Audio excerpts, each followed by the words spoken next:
Competitive heterogeneity. Competitive heterogeneity is a concept from strategic management that examines why industries do not converge on one best way of doing things.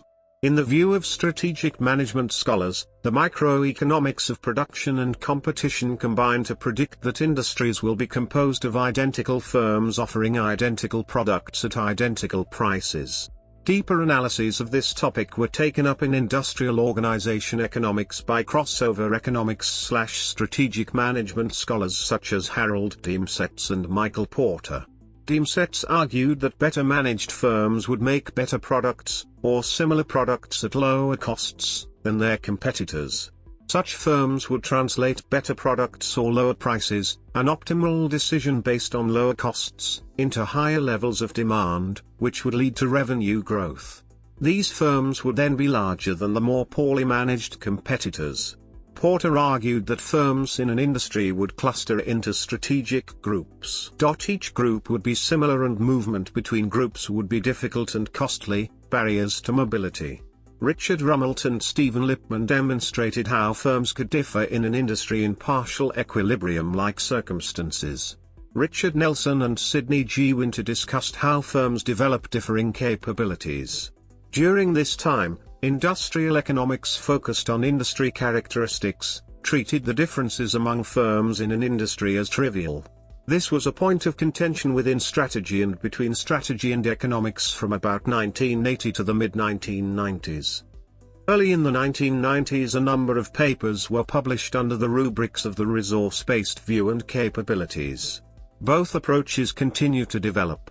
However, the RBV won the public relations war, complete with, allegedly, removing dissenting opinions from Wikipedia. The RBV argues that firms vary in their resources and resource variances lead to varying competitive positions. Capability theories, building on earlier work by Nelson and Teece, make a similar claim.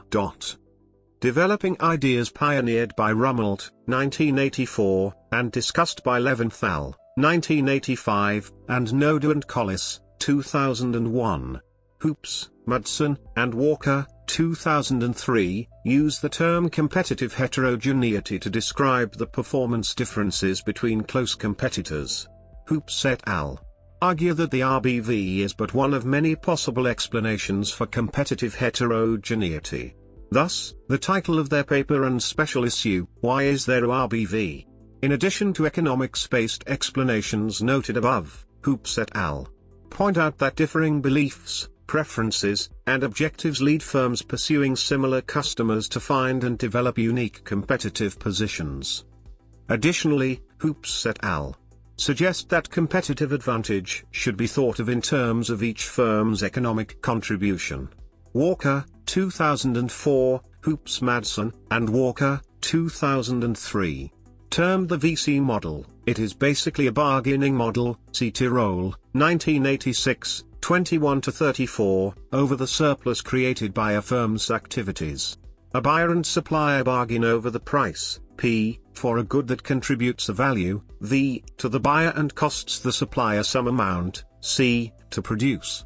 Value is the price a buyer is willing to pay for a good absent competing products or services yet within budget constraints and considering other purchasing opportunities.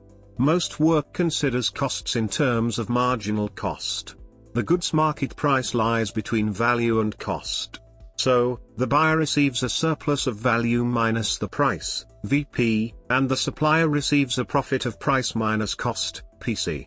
The supplier's resources and capabilities, in turn, influence the value of the good to the buyer and/or the cost of producing it. Hoops, Madsen, and Walker, 2003.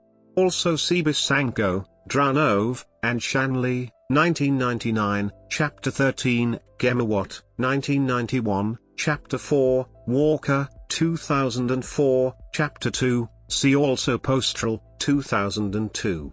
Under this theory, competitive advantage is deemed to be possessed by the firm who implements largest difference between value and cost when compared to rivals. In summary, a theory of competitive heterogeneity seeks to explain why firms do not converge on a single best way of doing things as predicted by simple microeconomics. The RBV contains one approach. In recent years, capability theories have expanded RBV logic. Recently, more work that focuses on heterogeneity has been published in strategy journals.